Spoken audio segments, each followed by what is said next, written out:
Test 6. You will hear a number of different recordings, and you will have to answer questions on what you hear. There will be time for you to read the instructions and questions, and you will have a chance to check your work. All the recordings will be played once only. The test is in 4 sections. At the end of the test, you will be given 10 minutes to transfer your answers to an answer sheet. Now turn to Section 1. Section 1. You will hear a conversation between an agent from City House Services and a customer who wants to have her house cleaned. First, you have some time to look at questions 1 to 4.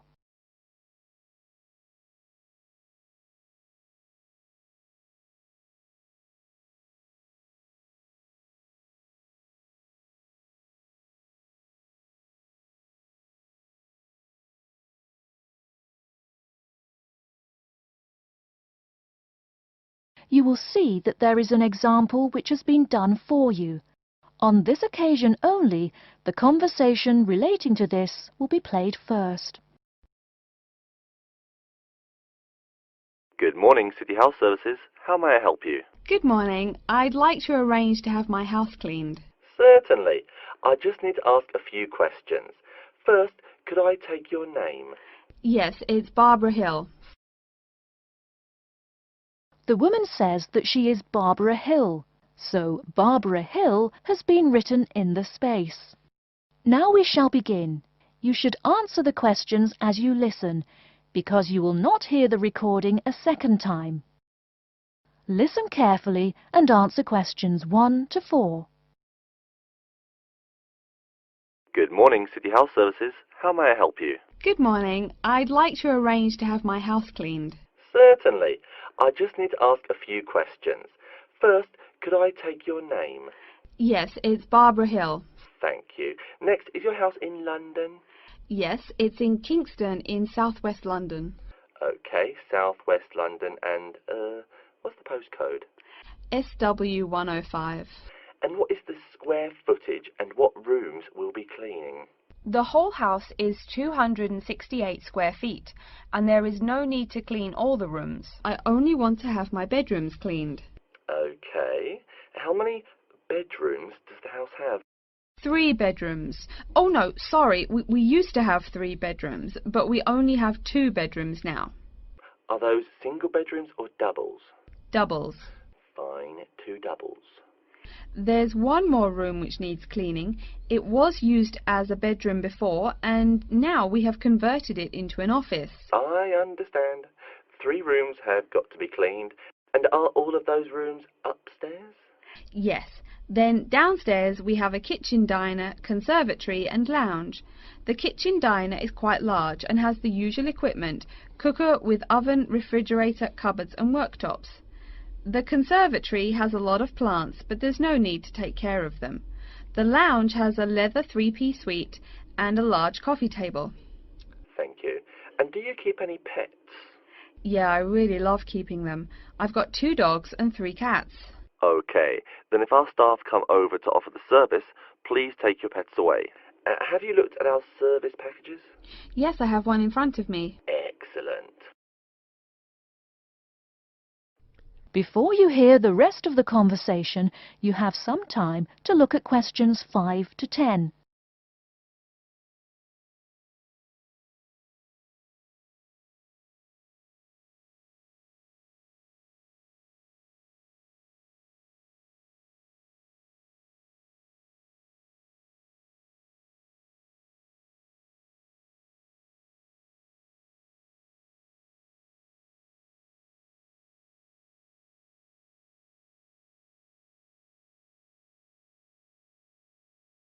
Now listen and answer questions 5 to 10. Any extra services you need? Switching bed linen, work in the garden, clean the glass in the conservatory, that kind of thing? No. Actually, replacing the bed linen, yeah, that would be good. No problem. I'll just make a note of that. How about curtains, mats and carpets? What would you like us to do with those items? The curtains. I'll have to think about that. I think we should have the carpets cleaned really well every quarter. Mats can just be done with the laundry. Of course. How about clothes? We can have our staff wash and iron them, or we can have them taken to a dry cleaner. Washing and ironing. No, just ironing. That'll be okay. Okay, fine. I know quite a bit about what you want now. I should let you know that we're located on 12 Amy's Road. That's A-M-Y-E-S. And we work on from Monday to Sunday, except Tuesday and Wednesday. Could you let me know when is convenient for you? Next Friday. No. Oh, that's no good. My son invites his friends over in the afternoon that day. Perhaps next Thursday or next Saturday? Let me check. Okay, next Thursday. When is it convenient for us to come over and provide the service? Is it okay if we come in the morning? Or we may come in the afternoon. It depends on your schedule. I'm okay with any time. Just give me a call to let me know you're coming before you arrive. Sure we will. By the way, how long will it take for the service? We usually work 1 to 3 hours for house cleaning, and the work will take 3 hours at most. And of course, if it takes more than 3 hours, you should pay extra for it. Fine. So, let me just do some calculations. That is the end of section 1. You now have half a minute to check your answers.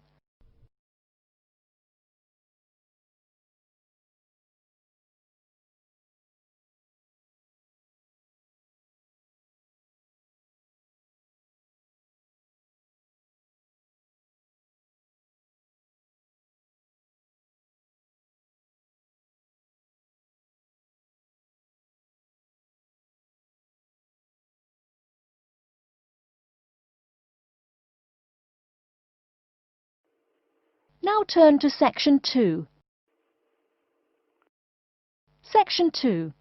You'll hear a talk by a security worker from Sydney Airport who is introducing the day-to-day operations of the Australian Quarantine Service. First, you have some time to look at questions 11 to 17.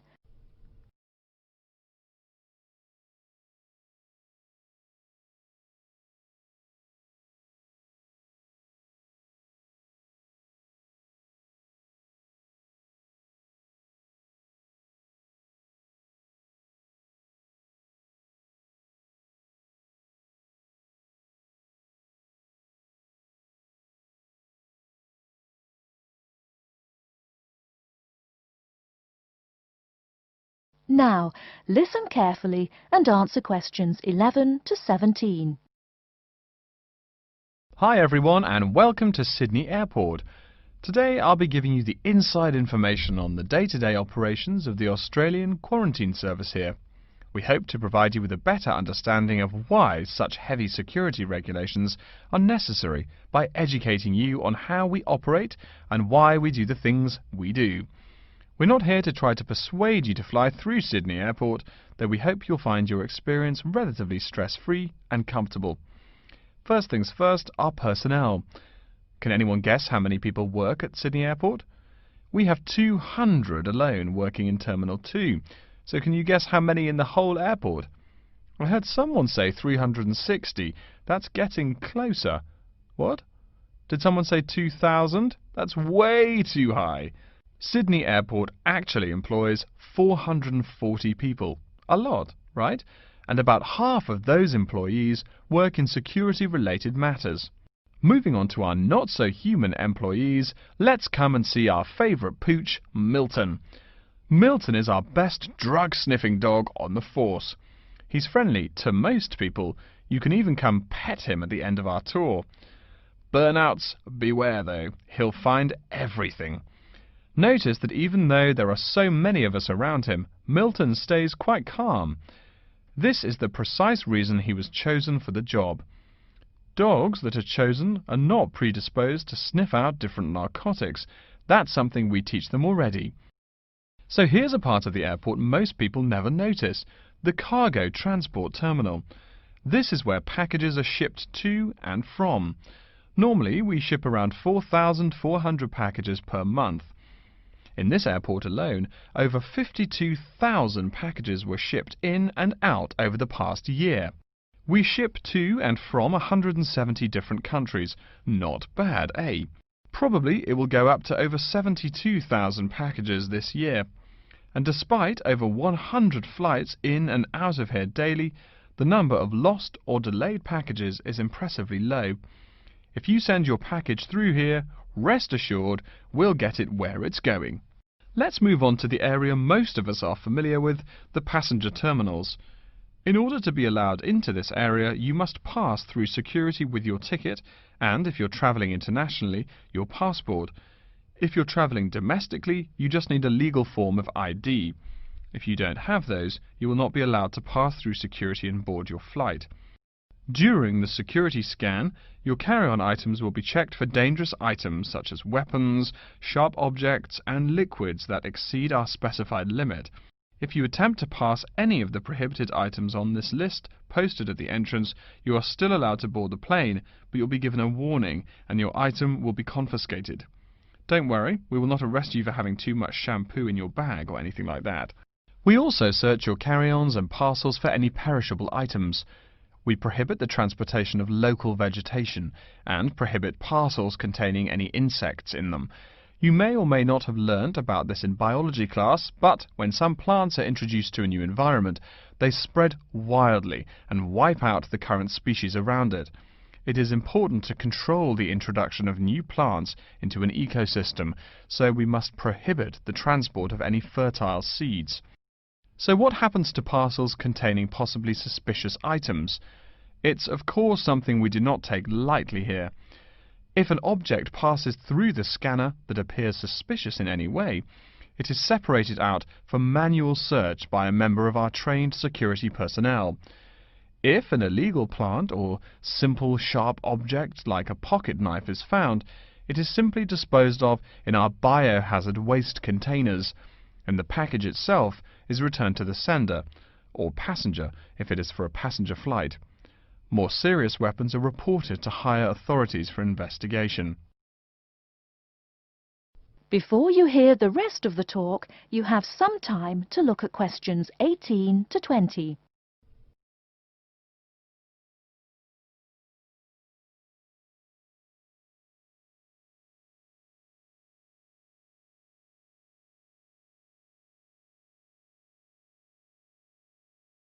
Now listen and answer questions 18 to 20.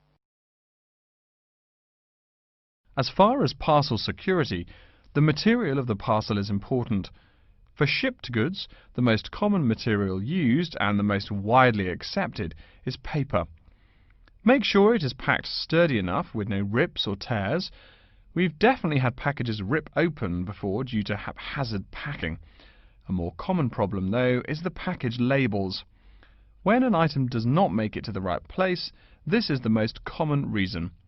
The label may not be in the right place or marked clearly enough. If you're receiving any items from abroad that must be declared, please remember our guidelines in order to ensure the timely delivery of your item. Make sure it is packed correctly, and we ask that you notify customs between 2 and 10 days within the item's scheduled arrival date. OK, before we move on, are there any questions? That is the end of section 2. You now have half a minute to check your answers.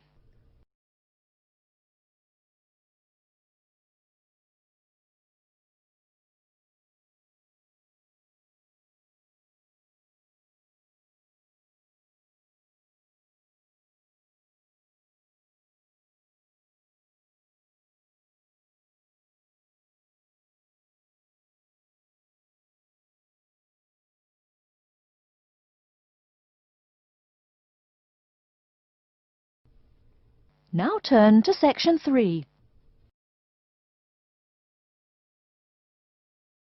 Section 3. You will hear a librarian called Adam Smith talking to the students about how to use the facilities in the library. First, you have some time to look at questions 21 to 26.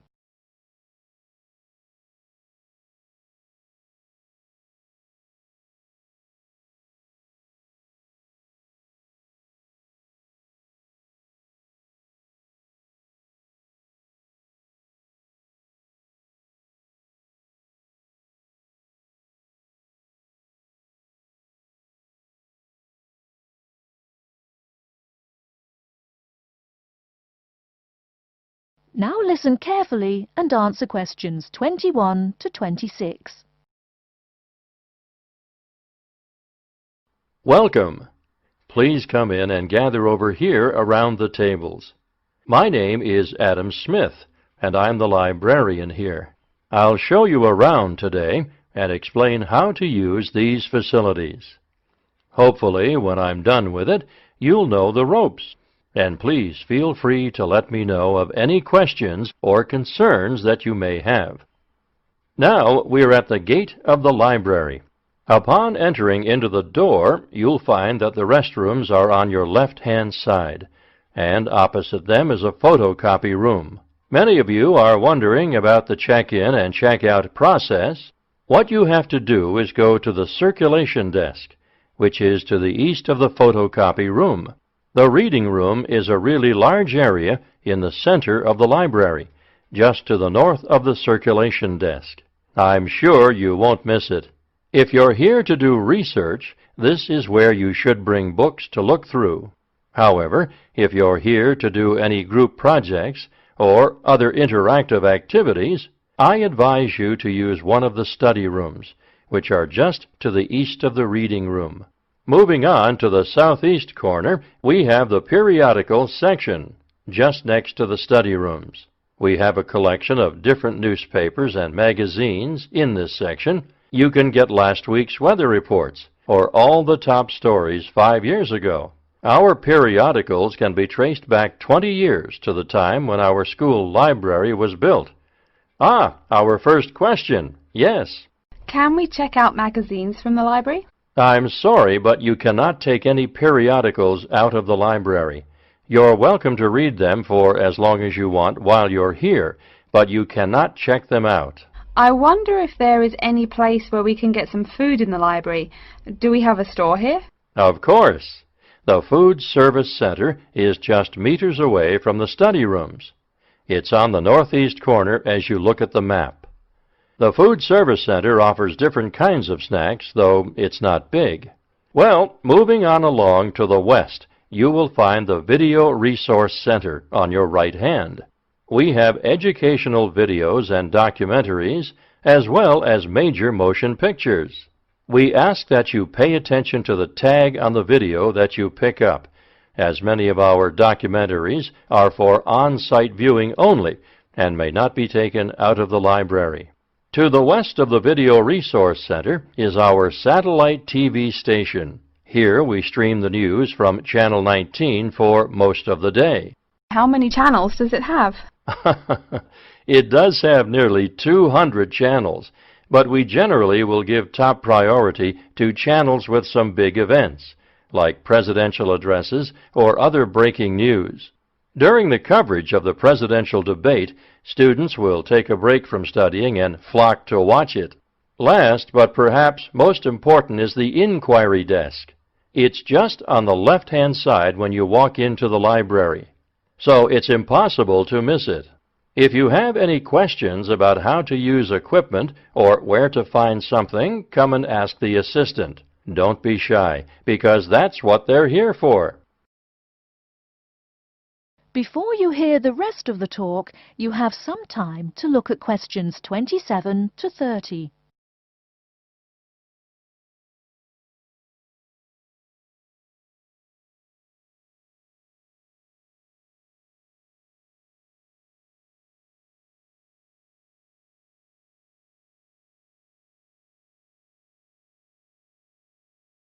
Now listen and answer questions 27 to 30. Speaking of questions, one of the questions we get asked is how to actually check out a book once a student has picked one out. If it's a fiction or non-fiction book, look for the pink and yellow checkout card inside the back cover of the book. You can also find information about the book on these cards, including its publishing date, genre, ISBN, and a log of dates it's been checked out before. Present this card to me or any library assistant, and we'll stamp it, and then the book can be kept for 3 weeks. You can find general information on a field of study by using one of our subject guides. We have them on paper here, but any of our computers will allow you to search within fields as well. What if the library doesn't have a resource we're looking for? Great question. I'm going to address that. Our library is a network with a number of other universities in the area.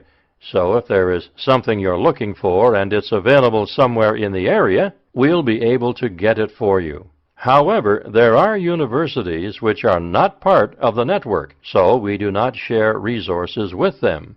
If you want more information about the library and its resources, you'll find it in a labeled blue folder on my desk in the Enquiry section. Okay, so that's a lot of information all at once, and I don't expect you to remember it all. The most important thing is please be respectful of the staff, and if you need help with anything at all, come and ask me or one of the assistants. All right, any questions? That is the end of Section 3. You now have half a minute to check your answers.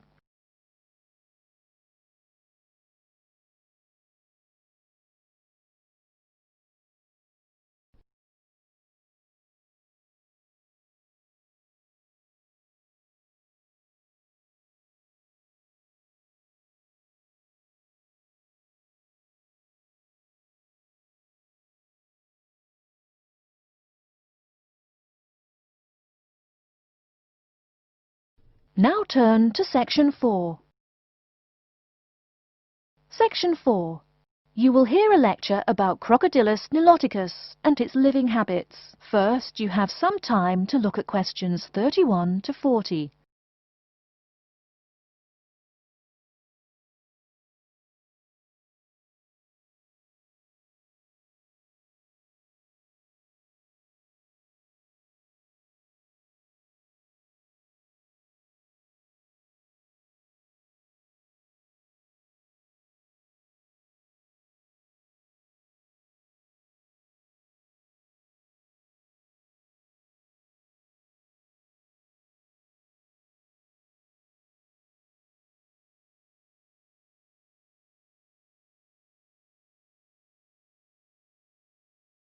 Now listen carefully and answer questions 31 to 40. Good morning. Today we will continue our study of Crocodylus niloticus by talking about its living habits. We've already discussed the evolutionary attributes that set it apart from its crocodile relatives. Does everyone remember that? Yes, it has an extremely narrow snout and 3 or 4 rows of protective scales on its back, as compared to 2 rows on other members of the Crocodylus genus. Let's take a look at how these carnivorous man-eaters live, where they live, and finally, whether they really deserve their vicious reputation. To start, I'd like to address a great question posed to me by a student during yesterday's office hours. We talked about the distribution of crocodiles in Africa and saw that they are highly concentrated in the south and west of the continent. This student noticed that on the map displaying the distribution of crocodiles across Africa, there were no crocodiles in the northern region, and found no mention in the literature of the existence of crocodiles in the north of Africa. Why might there be no crocodiles in North Africa? Let's save this question for later in the lecture. To find out more about the social habits of the African crocodile, one researcher named Tara Shine of the University of Ulster in Northern Ireland conducted a survey of the wetlands in Mauritania and received reports of 46 crocodiles living in one group, or float as we say when referring to crocodiles, though the usual number is a little less than half of that. In general, crocodiles are more highly concentrated in wet subtropical environments near bodies of water and rich vegetation. While South American crocodiles thrive in cool rainforests, the African crocodile is more equipped for heat. Though they can survive at the hot temperatures found in some deserts, they are not equipped to handle dry climates and thus cannot survive in places like the Sahara Desert of North Africa. As cold-blooded animals, crocodiles' core temperatures fluctuate from their average of 38 degrees Celsius as external conditions change. Thus, they need to avoid extreme temperatures. Others live an underwater life, keeping a body temperature close to that of the water. As their own unique method of regulating their body temperatures, some African crocodiles have made dens by digging holes in the ground to provide themselves with a cool, dark place to retreat from the hot African sun. Speaking of the hot African sun, let's go back to the question asked at the beginning of the lecture. We know that there used to be crocodiles in northern Africa, yet today there are none. What are some possible explanations for this? Some students have suggested that the African crocodile has evolved from a desert creature into a wetland creature, thus causing them to migrate south for more appropriate conditions. Others presume that the crocodile was hunted out of northern Africa by a fiercer predator. While these are intelligent guesses, the real story is a little bit different. The key to this migration is that the Sahara Desert did not always cover the north of Africa. About 8,000 years ago, the land was fertile wetlands, perfect for breeding crocodiles. Over time, though, the area dried out and the wetland slowly turned to desert, leading the African crocodile to migrate south to the marshlands they call home today. Some crocodiles did, however, adapt to living in dry conditions.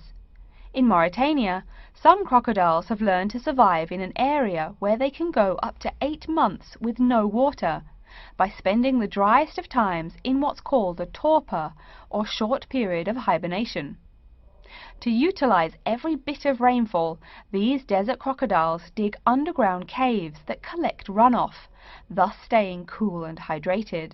During the mating period in November and December, males attract females to their viciously protected territory through a number of behaviors that range from snapping their jaws all the way to sending infrasonic pulses through the water. Afterwards, the female digs a hole up to 60 centimeters in depth to store the eggs for an 80-day incubation period.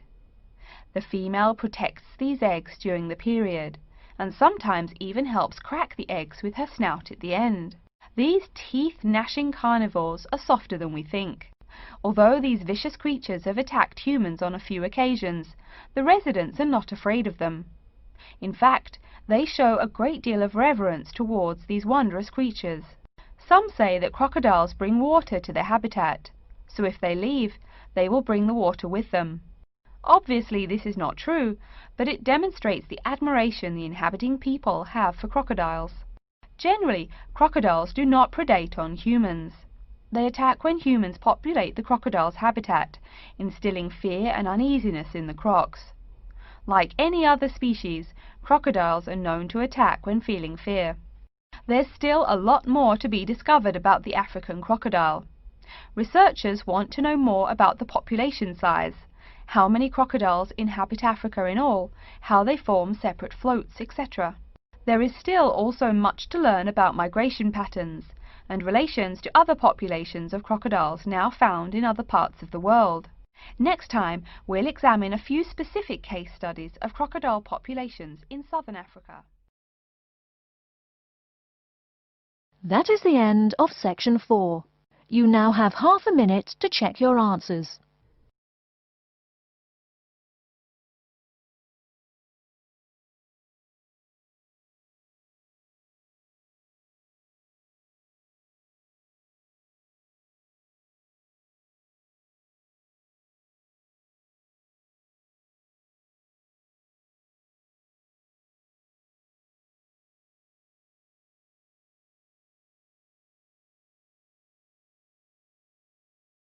That is the end of the listening test. In the IELTS test, you will now have 10 minutes to transfer your answers to an answer sheet.